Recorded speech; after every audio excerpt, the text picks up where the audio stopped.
Hello, I'm Dr. Ross Walker and welcome to The Checkup.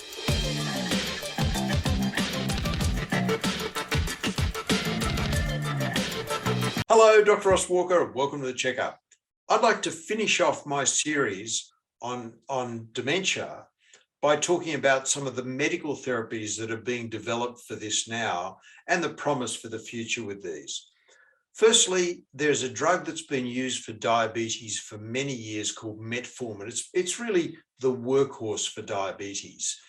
And Professor David Sinclair, who's the world anti-aging guru I spoke about in a prior checkup, he's actually using metformin now as an anti-aging drug. But there's some work to suggest that possibly metformin might be great for people who have varying forms of dementia.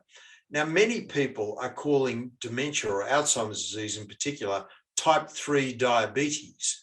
They're saying if you survive your vascular years, there's a washdown effect into that microcirculation I was speaking about, and that can lead on to dementia. And that's where they're suggesting metformin may be of some benefit by helping upstream control diabetes. So metformin is one very promising therapy. Something that's been released in the US recently is a monoclonal antibody called aducanumab. Aducanumab has been shown in some trials to not reverse the whole aspects of dementia and have people back to normal, but certainly either slow down the process or give some improvement in memory and thinking skills. So aducanumab looks very promising, but it's a very expensive monoclonal antibody.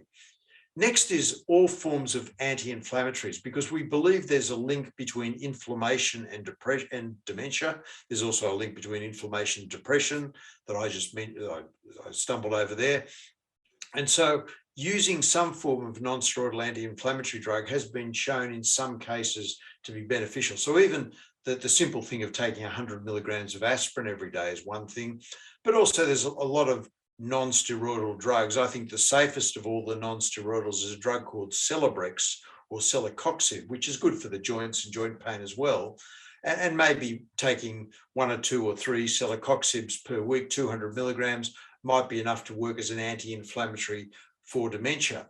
Number 4 is an interesting drug called Anavex. Anavex works on a thing called the sigma-1 receptors in the brain, and a small trial of 32 people was done in Caulfield Hospital in Melbourne, and that showed a significant reversal in the small people trial. So they're doing a bigger multi-center control trial on this as well, but it's promising, Anavex.